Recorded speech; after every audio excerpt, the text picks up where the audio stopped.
நம்ம நாயகன் உமாபதி புஷ்ஷுன்னு மூஞ்சியை வச்சுக்கிட்டு உம்மனா மூஞ்சி மாதிரி டைனிங் டேபிள்ல சேர்ல உட்காந்துக்கிட்டு இருந்தான். எந்த ஊர்ல? இங்கதான் பக்கத்துல நார்த் கரோலைனா. அங்க அவன் வீட்டுல புது வீடு வாங்கியிருந்தான். நல்ல அழகான வீடு, அருமையான வீடு. அங்கிருந்து லாஸ் வேகாஸ்ல இருந்து மூவ் பண்ணி இங்க வந்திருந்தான். வந்து ஒரு நல்ல அழகான வீட்டை வாங்கிட்டு சந்தோஷமா செட்டில் ஆயிட்டான். அவனுடைய தங்கச்சி இந்த பக்கம் அட்லாண்டால இருக்கா. அதே மாதிரி அவனுடைய தம்பி ஒருத்தன் எங்க இருக்கான்? கலிபோர்னியால இருக்கான். ஸோ அந்த வீடு வாங்கி அவங்க ஒரு 6 மாசம் ஆயிப்போச்சு. சும்மா சிம்பிளா ஏதோ பால் காய்ச்சி எல்லாம் பண்ணிட்டாங்க. அண்ட் ஓரளவுக்கு நல்ல வேலையில இருக்காங்க 2 பேரும்.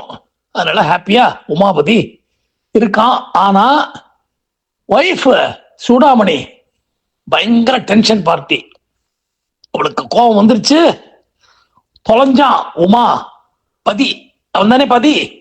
பதிய போட்டு சதி பண்ணிடுவ சதி. அந்த மாதிரி 2 பேரும்.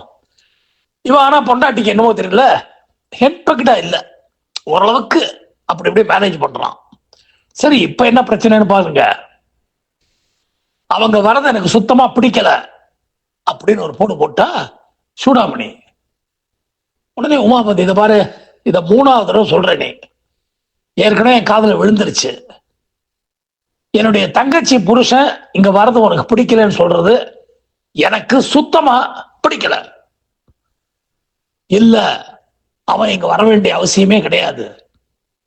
he is not a good man அப்படிங்கிறா சூடாமணி. உடனே உமாபதி, ஹேய், அதெல்லாம் சொல்ல உனக்கு ரைட்ஸே கிடையாது. யாரையும் ஜட்ஜ் பண்றதுக்கு நமக்கு உரிமை கிடையாது. Okay, don't judge a book by its cover அப்படின்னு அவனுக்கு தெரிஞ்ச இங்கிலீஷ்ல ஒரு போடு போட, யூ ஷட் அப் அப்படின்னு பதில் படிச்சுன்னு வருது. எங்க இருந்து? மணிமணியா பேசுற சூடாமணி.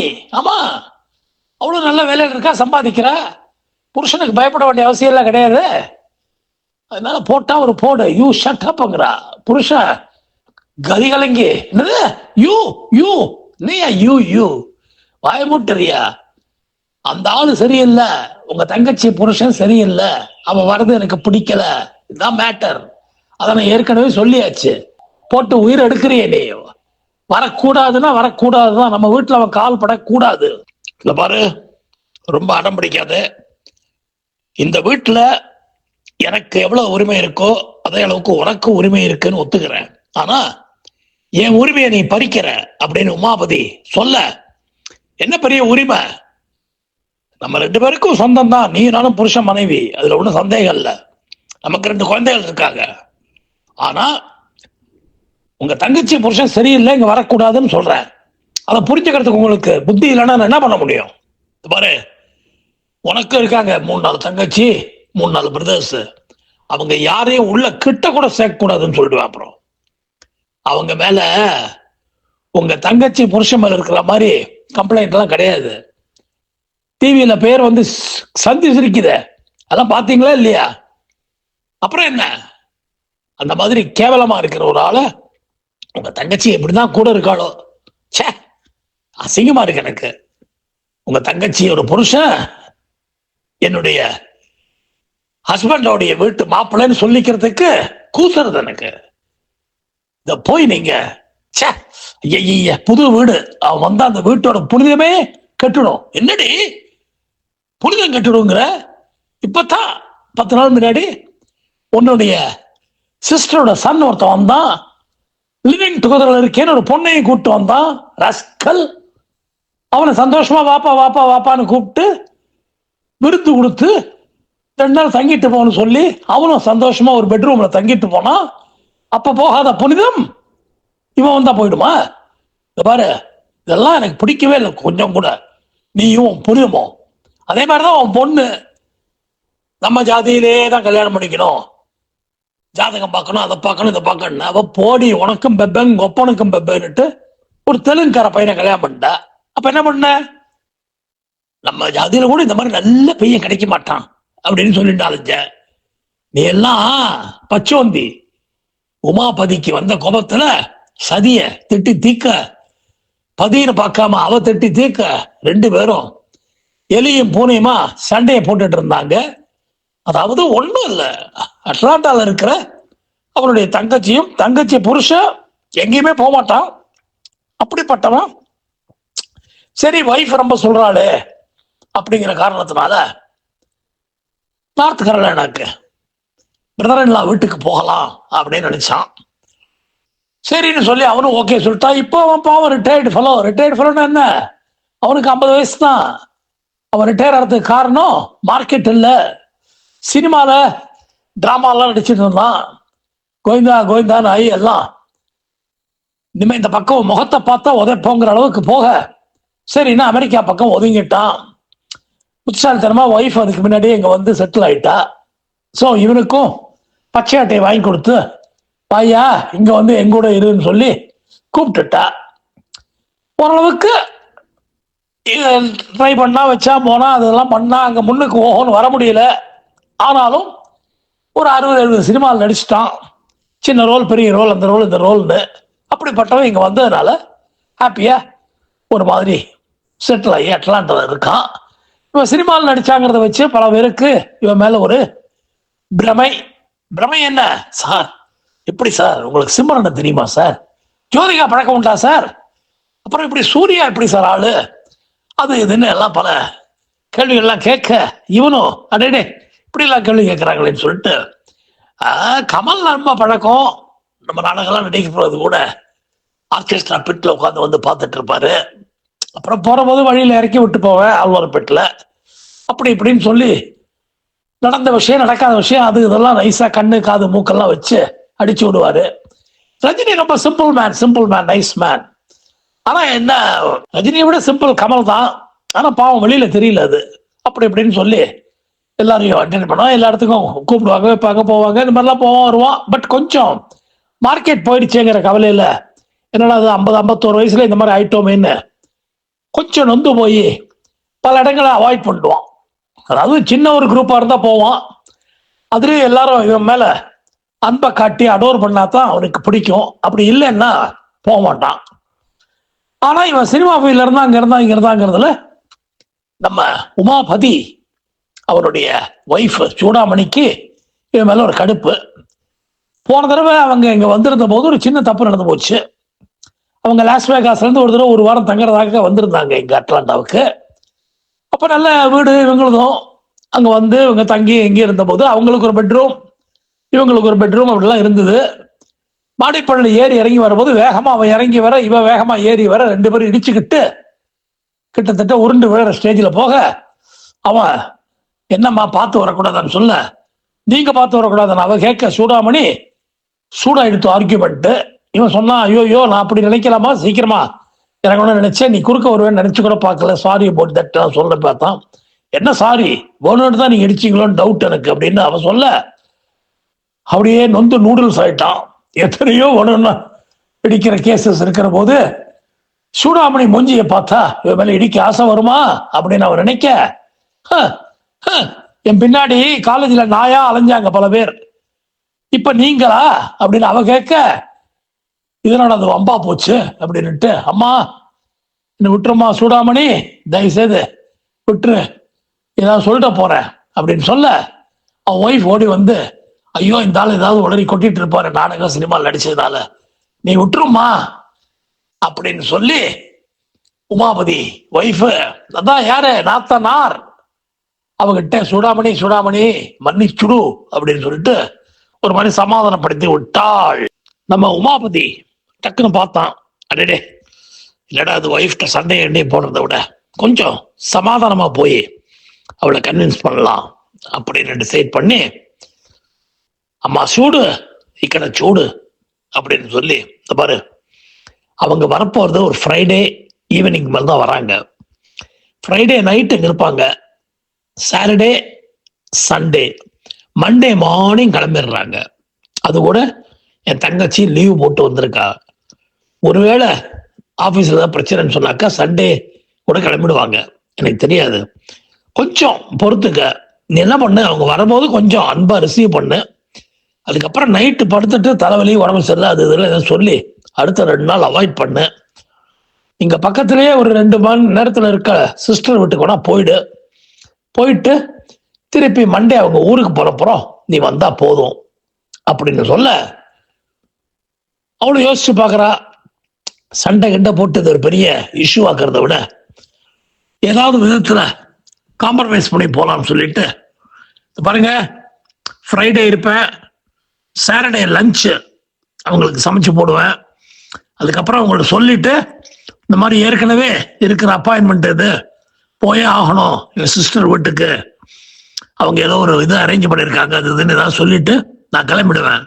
ஓகேயா, நீங்களும் குழந்தைங்களும் எப்படியா மேனேஜ் பண்ணீங்கன்னு சொல்ல, ஒன்றும் கவலைப்படாதம்மா, என் தங்கச்சியும் தங்கச்சி புருஷனையும் பார்த்துக்கிறது என்னுடைய வேலை, என்னுடைய கடமை அப்படின்னு அவன் சொல்ல, ஆமா தங்கச்சி புருஷனா உயிரை விடுவீங்க, அதுவே ஒய்ஃபுடைய அதான் என்னோட ஆளுங்கன்னா அலட்சியமா இருப்பீங்க, உங்களுக்கு தெரியாத எனக்கு உமா பதி அப்படின்னு சொல்ல, ஐயோ சதி எல்லாத்தையும் புட்டு வைக்கிறாளே அப்படின்னு பதிக்கு தோண, எனவே அப்படியாக அவங்க 2 பேரும் வர ஆர்டிபிஷியல் அவர் சிரிச்சு வாங்க வாங்க வாங்க வாங்க வாங்க வாங்க அப்படின்னு பொம்பளைங்க நடிப்புல எல்லாரும் கில்லாடிங்க தானே, அமக்களமாக நடித்தால் சூடாமணி எல்லாம் நடிச்சு நைட் ஏதோ சமையல் பண்ணி சாப்பாடை ரெடி பண்ணி வச்சிருந்தா அதெல்லாம் கொடுத்துட்டு அடுத்த நாள் காலையிலயும் அவங்களோட பேசிட்டுலாம் இருந்துட்டு முதல் நாள் நைட்டே சொல்லிட்டா இந்த மாதிரி அடுத்த நாளைக்கு நான் ஒரு 12 மணிக்கெல்லாம் கிளம்பணும், ஏன்னா பிகாஸ் என்னுடைய சிஸ்டர் இங்க இருந்து 2 ஹவர்ஸ்ல இருக்கா, அவருடைய பொண்ணுக்கு ஒரு ஃபங்க்ஷன் இருக்கு, அதுக்கு நான் போகலைனாக்கா நல்லா இருக்காது அது இதுன்னு சொல்லி ரொம்ப சொல்லியிருக்கா. ஹஸ்பண்ட் வர்றான்னு சொன்னா, ஆனா இவர் வர முடியாது, என் தங்கச்சி புருஷனை வராங்கன்னு சொல்லி அவாய்ட் பண்ணிட்டாரு, அதனால நான் மட்டும் கண்டிப்பா போகணும். குழந்தைகளை கேட்டா குழந்தைகள்லாம் இல்ல நான் அத்தையோடையும் அத்திம்பரோடையும் இருப்பேன்னு சொல்றாங்க, அப்படி இப்படின்னு சொல்லிட்டு அவ கரெக்டா அடுத்த நாளைக்கு ஒரு 12:30 மணிக்கெல்லாம் கிளம்பி போயிட்டா. குழந்தைங்க நல்லா சந்தோஷமா பேசிட்டு இருக்கு. அவங்களுக்கு ஒரு பையன் ஒரு பொண்ணு, அந்த பொண்ணுக்கு ஒரு 17 வயசு, பையனுக்கு ஒரு 15 வயசு. அந்த பொண்ணுக்கு ரொம்ப ஆக்டிங் எல்லாம் இன்ட்ரெஸ்ட் அது இதெல்லாம் இருக்குது. ஸோ அதனால அவளுடைய அத்தை கணவனிடம் பல டிப்ஸ் எல்லாம் வைக்க போக அவன் குஷி ஆயிடுறான். அடே இந்த மாதிரி ஒரு ஆப்பர்ச்சுனிட்டி, அதுவும் நம்ம மச்சானுடைய பொண்ணு கேக்குதுன்னு சொல்லிட்டு எல்லாத்தையும் சொல்லி கொடுத்து இது பண்ணி அந்த பொண்ணுக்கு ரொம்ப பிடிச்சு போகுது. யார? அவங்களுடைய அத்தை கணவனை. ரொம்ப இன்டெலிஜென்ட் மேன், புத்திசாலி மேன், இவ்வளவு அழகா எல்லாம் சொல்லி கொடுக்குறாரு, நடிப்பெல்லாம் இவர்கிட்ட கத்துக்கிட்டா பெரிய லெவலுக்கு வந்துடலாம், அப்படி இப்படி எல்லாம் நினைச்சுக்கிட்டு அந்த பொண்ணு ரொம்ப உயிரா பழக ஆரம்பிச்சிருது அவன்கிட்ட. பையனும் அதே மாதிரி நல்லா ஃப்ரெண்ட்லியா இருக்கான். அதே மாதிரி இவனுக்கு நம்ம உமாபதிக்கு அவன் தான் மாப்பிள்ளையாச்சே, மாப்பிள்ளை கொடுக்க வேண்டிய மரியாதையெல்லாம் கொடுத்துக்கிட்டு சந்தோஷமாக அவங்க பொழுதுபோக்க மண்டே மார்னிங் இவங்க கிளம்புறதுக்கு முன்னாடி அவ சண்டே நைட்டு கொஞ்சம் லேட்டா வரா. வந்துட்டு இவங்களை பார்த்துட்டு அடே எப்படி இருந்தது, ஸ்டேலாம் நல்லா இருந்ததா, ஸோ சாரி ஃபங்க்ஷனுக்கு போக வேண்டியதா போச்சு, இல்லைன்னா உங்க கூடவே இருந்து நான் உங்களை நல்லா கவனிச்சுட்டு இருப்பேன் அது இதுன்னு சொல்ல, அதெல்லாம் பரவாயில்லம்மா அடுத்த தடவை வரோமே நாங்க அப்படிலாம் சொல்லிட்டு அவங்க அடுத்த நாள் காலையில கிளம்பி ஊருக்கு போக பிரமாதமாக எல்லாம் நடந்து போச்சு. இப்போ நம்ம சூடாமணிக்கு ஒரு சந்தேகம், எப்படி அவங்க எல்லாம் பார்த்துக்கிட்டாங்கன்ற உடனே குழந்தைங்கெல்லாம் சொல்லுது, ஐயோ அப்பா அவுட் ஆஃப் த வேல எல்லாம் பண்ணாரு பா, டேங்க அப்பா காலையில காஃபி சும்மா டிகாக்ஷன் போட்டு பிரபாவா கொடுத்தாரு, அது தவிர பிரேக்ஃபாஸ்ட் அவருடைய ஃப்ரெண்டு வீட்டுல சொல்லி அவங்க குழந்தை கொடுத்தாங்கம்மா, 2-3 ஐட்டத்தை கொடுத்து பிச்சு உதறிட்டாங்க. அப்படியா? யாரு? அதான் நம்ம அந்த வீணா மாமி இருக்காங்களே, அவங்க கிட்ட சொல்லியிருந்தாரு, அவங்க பஞ்சு மாதிரி இட்லி சாம்பார் எல்லாம் கொடுக்குறாங்க, அது தவிர கொழக்கட்டை வேற ஸ்பெஷலா ஒரு 3 ஐட்டம் அசத்திட்டாங்க, அசத்தி அண்ட் ரொம்ப நல்லா இருந்ததுமா, மசால் வடையும் மெது வடையும் வேற கொடுத்துருந்தாங்க, ஆளுக்கு 4-5 சாப்பிட்டோம் நாங்க அப்படிலாம் சொல்ல, ஓஹோ இதெல்லாம் வேற பண்ணிருக்காரா இவரு, வீணா மாமிட்ட ஆர்டர் கொடுத்துருக்காரா வீணா, ஆஹா அப்படின்னு. அப்புறம் மத்தியானம் லஞ்சுக்கு என்ன பண்ணீங்க? லஞ்சுக்கு நாங்க சொல்லிட்டோம் ஆலிவ் கார்டன்ல போய் சாப்பிடலாம் அப்படின்னு சொல்லிட்டு அதனால ஆலிவ் கார்டனுக்கு போனோம். பா அந்த பிரெட்டே போதும், கார்லிக் பிரெட்டு ஆளுக்கு 3 நாள் சாப்பிட்டோம் நாங்க. அது தவிர என்ன இதெல்லாம் இருக்கே, எக் பிளான்ட் பிளஸ் என்சிலாடா மெக்சிகன், இது அருமையான ஐட்டங்கள்லாம், நம்ம இட்டாலியன் ஐட்டம்ஸ் எல்லாம் சாப்பிட்டுட்டு சாலடே போருமே, அவ்வளோ நல்லா இருந்தது. அடேங்க அப்பா, அதெல்லாம் சாப்பிட்டுக்கிட்டு ஒரு 2 hours ஜாலியா பேசிட்டு திரும்பி வந்தோம். அப்புறம் நைட்டு அவர் ஒரு ட்ரிங்க் தான் சாப்பிட்டாரு, சாப்பிடல. அத்தை மட்டும் பழம் எல்லாம் சாப்பிட்டுட்டு படுத்தோம். இந்த மாதிரி ரொம்ப ஜாலியா இருந்ததுமா. அவர் எனக்கு ஆக்டிங் டிப்ஸ் எல்லாம் கொடுத்தாரு. ரொம்ப புத்திசாலியா அவரு.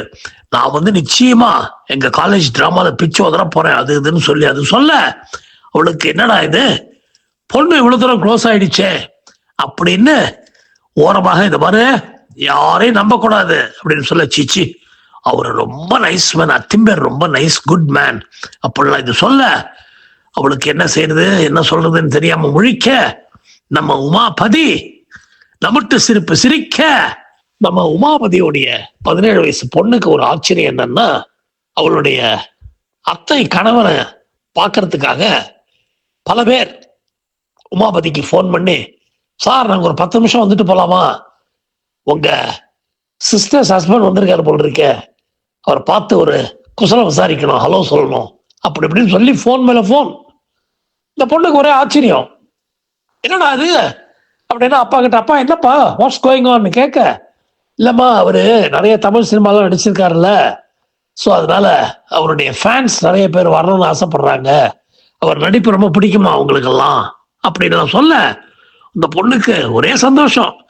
வரவங்கெல்லாம் இவரை பார்த்து அப்படியே ஆச்சரியப்பட்டு, சார் இப்படி சார் அப்படியே இருக்கீங்க, எங்க இருக்கீங்களே, விஜய் 50 வயசுல 35 வயசு 30 வயசு தான் சொல்ல முடியாத மாதிரி நீங்களும் டெய்லி ஒர்க் அவுட் எல்லாம் பண்ணிருவீங்க போல் இருக்கு, அது இதுன்னு சொல்ல, அவரும் பெருமையா, ஆமா ஒர்க் அவுட் எல்லாம் பண்ணாம இருக்க முடியுமா, சரி நடிப்பு தொழில் என்னைக்கு வேணா திரும்பி வரலாம், இப்போ சும்மா ஒரு ஷார்ட் பிரேக் மாதிரி இங்க வந்திருக்கேன், ஷார்ட் பிரேக் கொஞ்சம் லாங் பிரேக் ஆயிடுச்சு அவ்வளவுதான், மறுபடியும் தான் நல்ல ஆப்பர்ச்சுனிட்டி வந்தா உடனே போயிட்டு வரணும் போல அப்படிலாம் சொல்லி இல்லையே, அவருடைய ட்ரிம்மா இருக்கிற உடம்பு எல்லாம் பார்த்து எல்லாரும் ஆச்சரியப்படுறாங்க.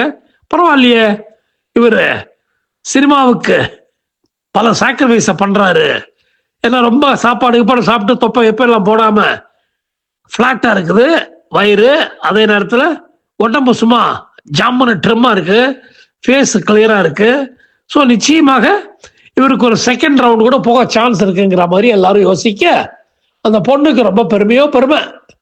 ஸோ தன்னுடைய காலேஜில் அந்த பொண்ணு டிராமாலாம் நடிக்கிறது சொன்னதுல, காலேஜ் டே அன்னைக்கு ஒரு 2 hours டிராமா, அதுல இவர் கொடுத்த டிப்ஸ் எல்லாம் ஃபாலோ பண்ணி நடிக்குது.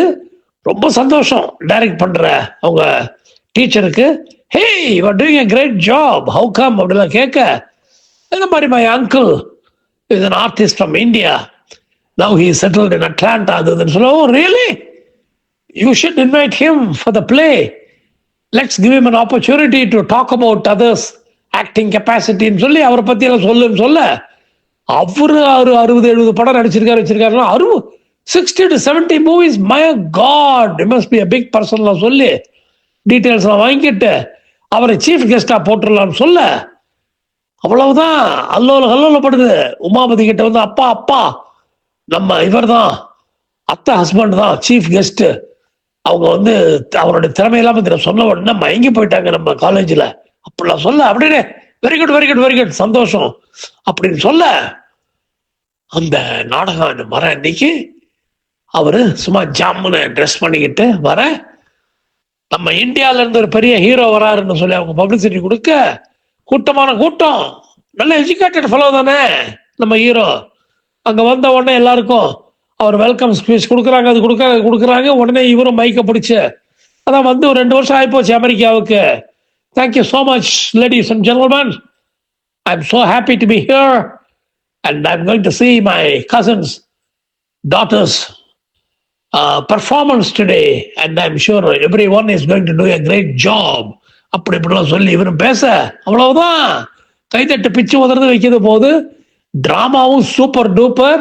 அந்த பொண்ணு பேசுற போது சொல்லுது, நிறைய டிப்ஸ் என்னுடைய அங்கிள் கொடுத்தாரு, அதை ஃபாலோ பண்ணேன், அதனாலதான் இவ்வளவு கைதட்டு எல்லாம் வந்தது அதுன்னு சொல்ல, இவருக்கு பெரிய ஆனர், யாருக்கு நம்ம நடிகருக்கு இப்படி எல்லாம் நடக்க, இதெல்லாம் என்னப்பா இது ஆச்சரியமா இருக்கு, ஒரு நடிகனுக்கு இவ்வளவு மரியாதையா மதிப்பான் சூடாமணி வாயை பிளந்துகிட்டு பார்க்க, அப்போல இருந்து அவளது பார்வை மாற, அவ்வளவுதான்.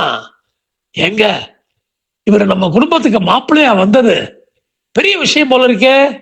நாளைக்கு நம்ம பொண்ணு கூட நடிப்புல பிச்சு உதறி ஓஹோன்னு முன்னுக்கு வந்தா நம்ம இங்க ஹாலிவுட் படங்கள்லாம் நடிக்கும் போல் இருக்கே. அந்த அளவுக்கு நடிப்பு திறமை இருக்குது. இவர் நிறைய விஷயங்கள் சொல்லி கொடுத்தாருன்னு சொல்லுது. ஆஹா, சே, இவ்வளவு நாள் இவருடைய மரியாதை மதிப்பு எல்லாம் தெரியாம போயிடுச்சு எனக்கு. ஐ எம் சோ சாரிங்க அப்படின்னு உமாபதி கிட்ட சொல்ல, உமாபதிக்கு ஆச்சரியம். முதல் தடவையா பொண்டாட்டி சாரி சொல்றாளேன்னு சொல்லிட்டு, உனக்கு ஒரு நல்ல சாரி வாங்கி கொடுக்கட்டமா அப்படின்னு கேட்டு அணைச்சுக்கிறாரு சூடாமணிய.